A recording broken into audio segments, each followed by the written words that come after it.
We've got a sighting. I can see his white ring neck from here. Gorgeous. I'll wake up early in the morning to come sit on the porch. All I see is pheasants and they running real fast like they trying to run away from something. And that's what I like about the park and the birds. I like the birds more. The habitat that pheasants thrive in is a lot of what the vacant land is like here in the city of Detroit. You don't see pheasants in New York or Chicago or San Francisco, so it's sort of a cool thing that's unique to Detroit. I moved to Detroit about a year ago, and I saw my first pheasant probably in December. I thought it was pretty magical.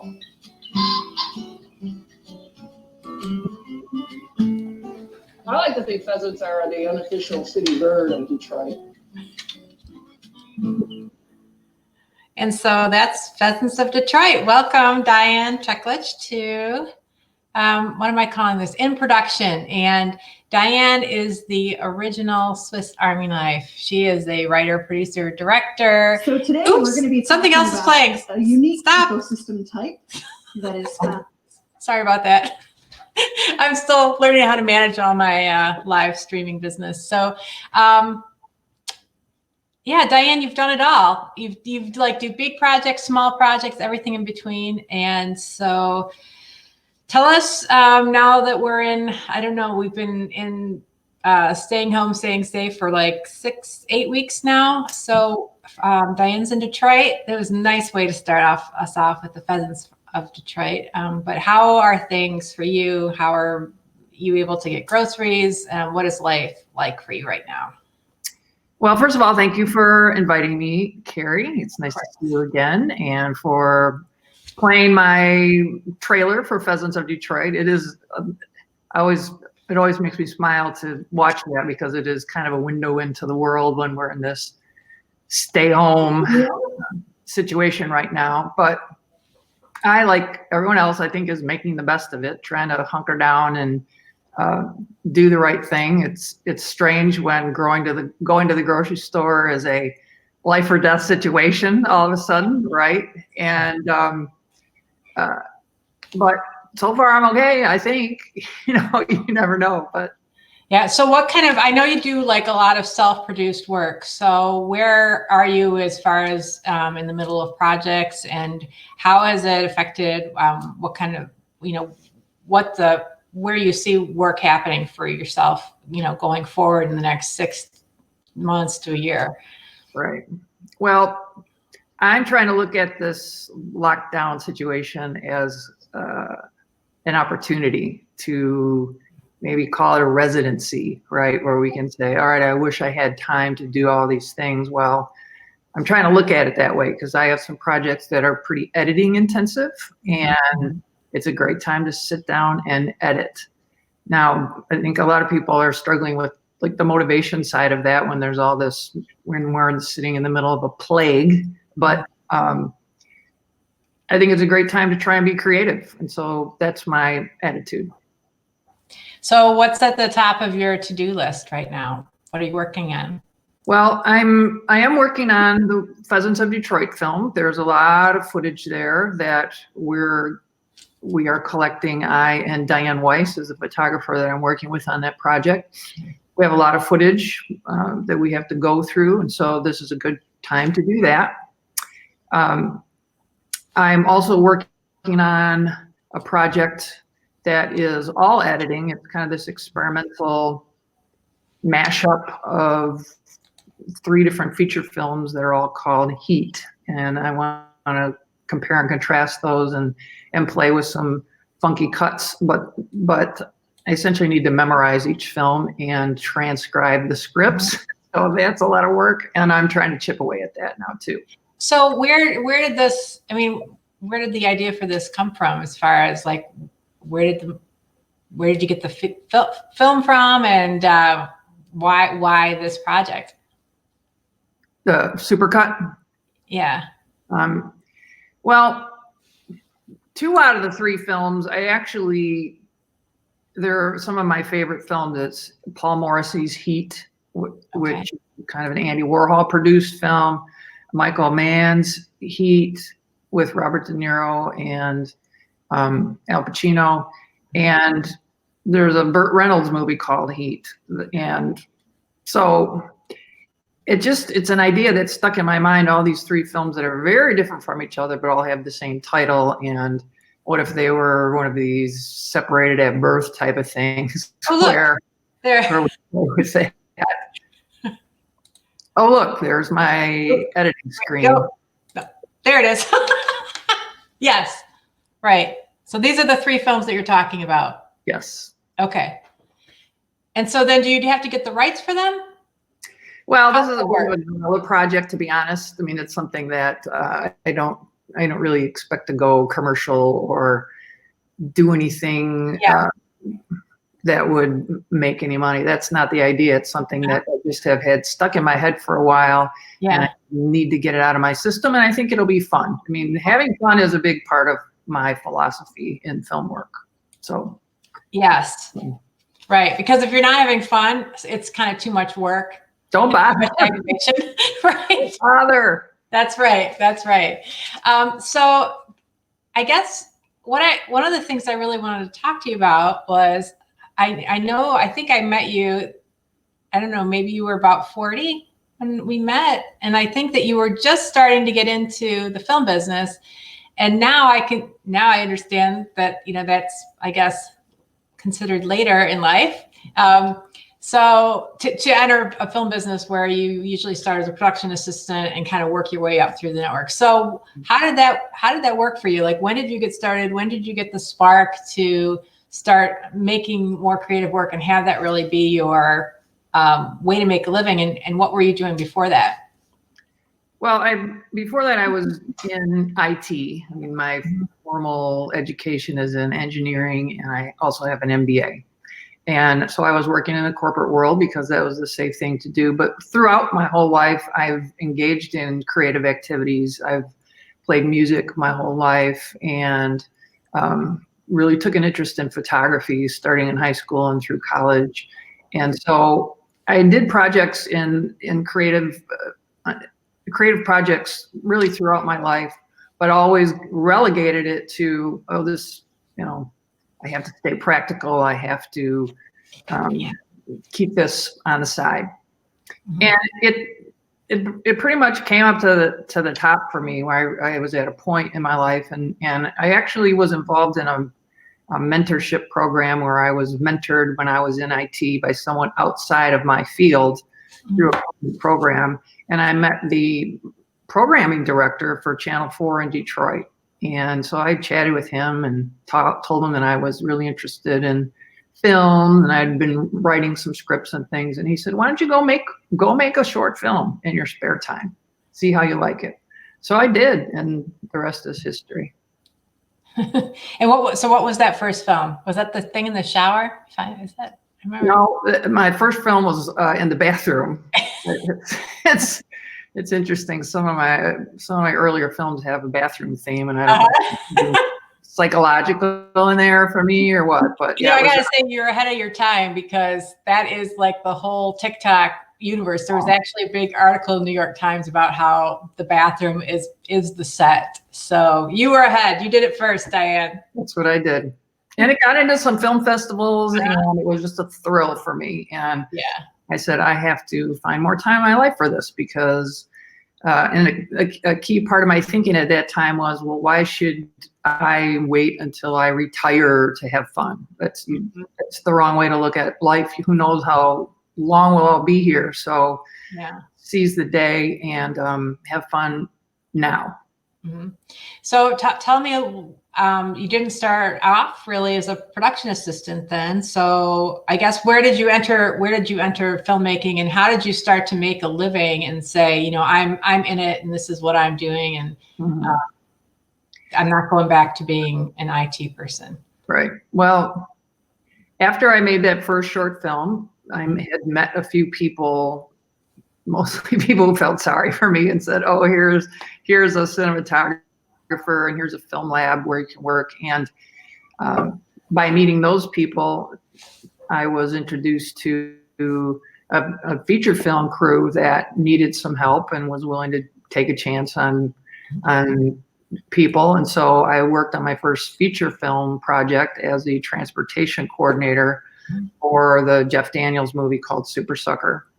And I got thrown into that. And an interesting story that I had was I had just left corporate America, but I was offered a contracting job for $600 a day as an IT contractor consultant. And then this film opportunity came up and they were paying me $600 a week. So I had a choice between $600 a day or $600 a week. And I took the film job and had a blast. Super Sucker, right? Appropriately named. Never looked back. What? Super Sucker. Yes. So it was appropriately named for the, I guess, $600 a week compared to the $600 a day. And no one forced me to take it. I did, and I learned a lot. Yes. And worked a lot with the assistant directors in that. And then so that gave me a little bit of experience with that to come and work with you on Knock Knock. And so it's just. Right, I think that was the same summer. I think we shot my short film, I think, in August. So, and you had just come off of Super Sucker, I think. And maybe you met Marty. Is that how we connected, I think? I think through or both. I don't exactly remember. It's been a while. It's only been, well, gosh, almost 18 or 19 years. Yeah. I think. Like 20. But an interesting thing for me coming from corporate America, and I was in the General Motors world, which is like one of the biggest bureaucracies, the largest organizations in the planet, to the world of film, where everything gets created like you just add water and you have an entire organization. It was really an interesting comparison between the two. And so, so I was able to apply some of my project management skills and other skills from the corporate world that you wouldn't necessarily think would translate, but they did. And it's really helped me, especially in a lot of my producing work since then. So can you explain a little bit, because I think what you're talking about is kind of like the AD, assistant director department. So can you, is that you think where the transportation person reports up through the AD?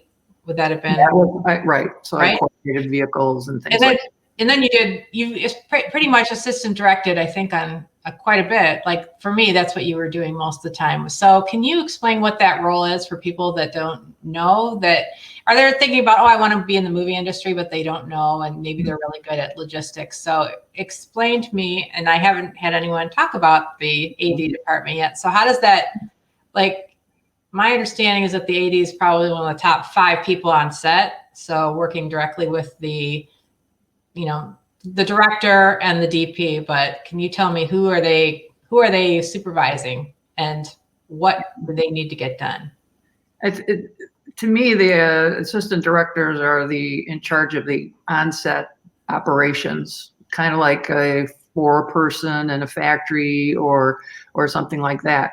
There's all this planning and scheduling ahead of that point, but when you need to get on the set and accomplish X number of shots per day, that assistant direction department is responsible to make all that happen. And when you have a small film, that's a little easier. When you have a film with 100 or 200 crew people on it, it's a bigger deal. Mm-hmm. And so how many people are usually within that? I mean, on a big, let's say, $10 million movie, how many people are in that department? Well, there's the breakdown. First assistant director who does all the scheduling and is the person who has the responsibility of safety on the set, of making things happen on time. The second assistant director works with the cast to make sure they get to set on time, and so that person's very focused on the actors. And then sometimes there's an additional second director called a second who is responsible for managing all the extras and the the supporting actors that are on the set. So can you talk a little bit about, I think that, you know, we both share, having been working in Michigan for all of these years, that we're not, you know, we're not in one of the places where the productions are starting. And so I think that other markets, people become, I don't want to say but they end up working in a niche. If you're working on movies of the week, that continues to be what you do. Or I think in Michigan, we have like a little bit of an opportunity to do it all. So can you tell me a little bit about how, you know, what has your experience been in Michigan? I guess, why did you decide to stay here? And what do you think it will happen as far as, you know, we had a film incentive and now we have a new governor, maybe we have a film incentive coming again. So tell me, what do you think about what's been life in Michigan? Because I think there's a lot of people out there in markets similar to ours that aren't super established and they're trying to, you know, figure out how to make a living. Well, it's tough in Michigan to make a living in film right now. I don't pay all my bills through my film work. You can do some corporate work, which uses a lot of the same skills and pays pretty well. But in terms of feature films, there's not a lot of that happening right now. A lot of crews that I've worked with have moved on to where the incentives are right now. Yeah. I consider myself kind of stubborn because I think that you can make a good film anywhere. And I'm born and raised in Michigan, so I have stayed here and made it work with different things that I've been doing. There was a time under Governor Granholm where we had the best incentives in the whole country. And so there were people flocking here to do film work, and it was kind of an exciting time. But that went away after with Governor Snyder, and so a lot of that film work went away as well. Mm-hmm. So it's tough. A lot of filmmakers I know are doing other things to pay their bills, teach, and other kinds of things. But the projects are still there, and I think we're all working on them, even if we're not getting paid for them at the moment. Right. So tell me a little more about Crooked Tree, because I think that's something that you've been working on for quite a while, and because of the incentive that you were going to be maybe shooting in Ohio. So are you guys back to thinking more about Michigan? And tell me, what is that project for people that don't know? Okay. Well, Crooked Tree is a film. It started as a novel written by Bob Wilson, and it came out in, I think, 1980, and it was a New York Times best-selling book. It's a thriller and really a pretty good read that takes place in Michigan, that takes place in the Native American community in Michigan. And so I started working with Bob a few years ago. He hired me to put together a schedule and a budget for the film so that he could raise money to make the movie. So we've been working on that for a few years, and the film at one point was Johnny Depp enjoyed the book and expressed an interest in acting in it. So he continues to be interested, actually. And I've worked with Bob to put together those models, the business plan, financial reports, because when you're trying to raise a lot of money for a film, and this will be a fairly large budget film, even though it's independent in spirit, you need to justify all that and look at comparable films, and it's really a big business venture. Sure. Mm-hmm. So to answer your question about, it does take place in Michigan. There are landmarks in Michigan that are in the film, and so the original idea was to shoot it here, but the economics of filmmaking are leading us to considering other locations as well. We did some scouting in Ohio a few years ago, and are keeping all options open, I think, but at least some of it would be shot here, I would think. Right. And what's the budget? I don't know, did you say? I didn't say, because different versions. You have different versions, right? We have a few different versions of it, but it will be in the millions of dollars. Sure. Right. And yeah, that's not chump change when you're trying to put something together. So I know so many people are out of work right now. I've just started looking at some of the requirements or the ideas in order to get people back into production. And I think one of the things I read from maybe the BBC that they were going to put the cast and crew in quarantine together and then start production with everybody that's been quarantined to make sure they're healthy. So I don't know. And I've gotten a couple of inquiries like regarding production, and I know people are out there working like in grocery stores and hospitals and everything else, but it's still like, if it's not necessary, I don't know when I'm going to be ready until there's some kind of vaccine. I agree. They don't know enough about this bug to just, yeah, we're all sick of it and bored, but yeah, I don't think we want to mess with it until we know exactly what's going on. Right. I agree with you. Yeah. Yeah. So what other fun things are you thinking about now that you've had this time, I guess, to reflect? Well, I think that it's been an interesting time for film festivals, for example. I had a film in the Ann Arbor Film Festival, which was scheduled to run at the end of March, like right at the time when the pandemic shocked everyone, right? We heard rumors about it, but and the festival organizers had to make a call at I think less than 2 weeks before the festival was supposed to start to say, we're going to take this online. So the whole film festival went online, and I really commend Leslie Raymond and the other people at Ann Arbor. Leading that, yeah. Yes, to say we're still going to bring this to the people because it has been and is still a very scary time. So instead of watching the news glued to the TV about coronavirus all the time, we had a full week of really good experimental film programming from all over the world that we could sit and watch, and that was made available free to people.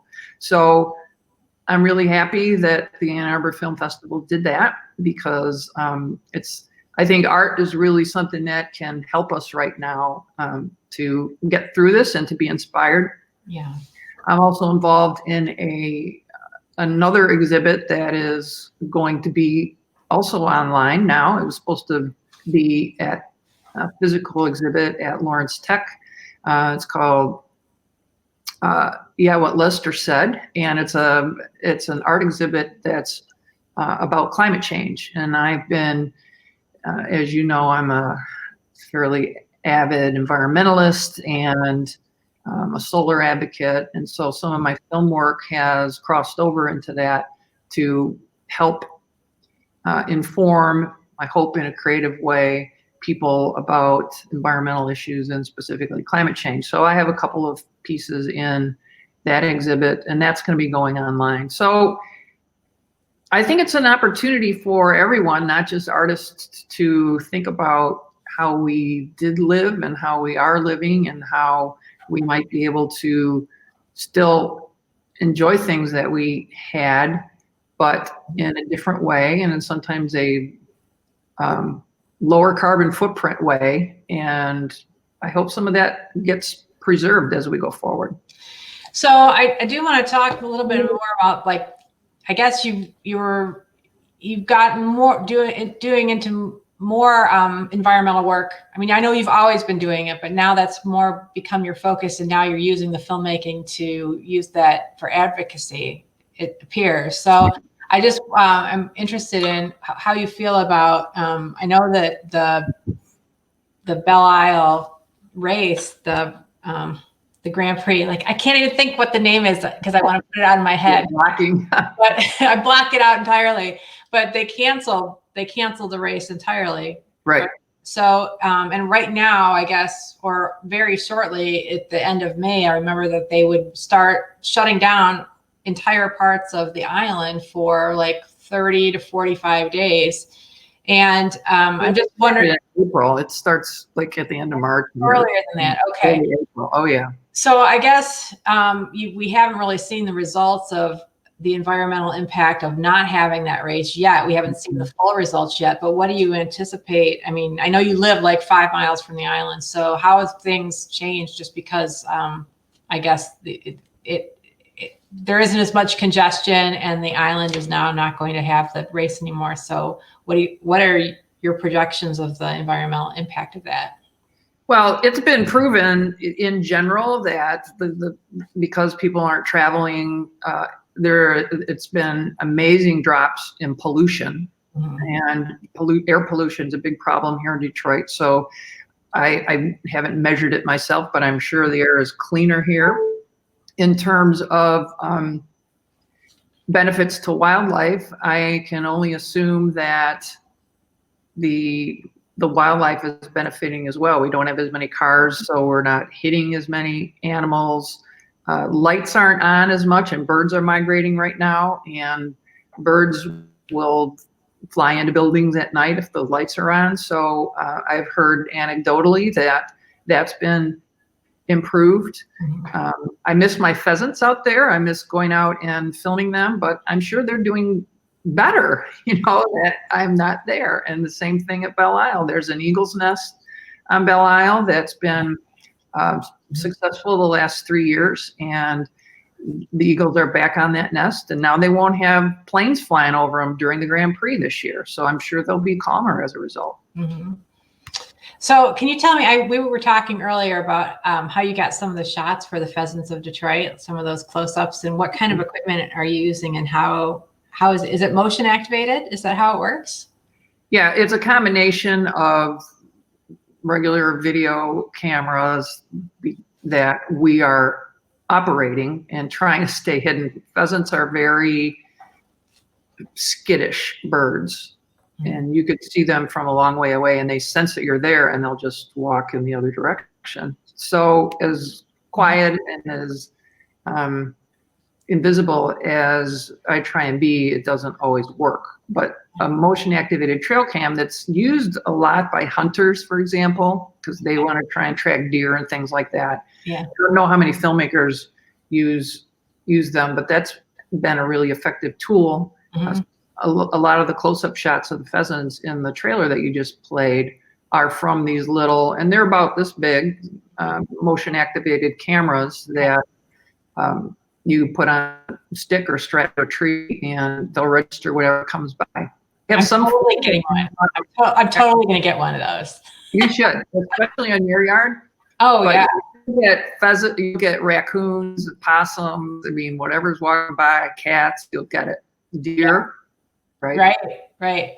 Now we had a deer walk through. I was just sitting in my chair looking outside, and that deer just walked right up the back path like it belonged in the house. So it was I'd never seen it. It was it was 6 feet away from me on the other side of the glass. That was really kind of astonishing. So I don't know what the story is yet, but some kind of live action movie I feel like is playing out right here. I just have to give the characters all their names and create the voices and everything. But I think when you're a creative person, it's like there's kind of no end to what you can come up with to entertain yourself with, even if it is just inside your 4 walls. It's just being able to maintain your sanity, I guess, and also being able to pay bills. So I guess in closing, can you tell me what is your advice for somebody that might not want to move to LA or New York or one of the big markets, and how to go about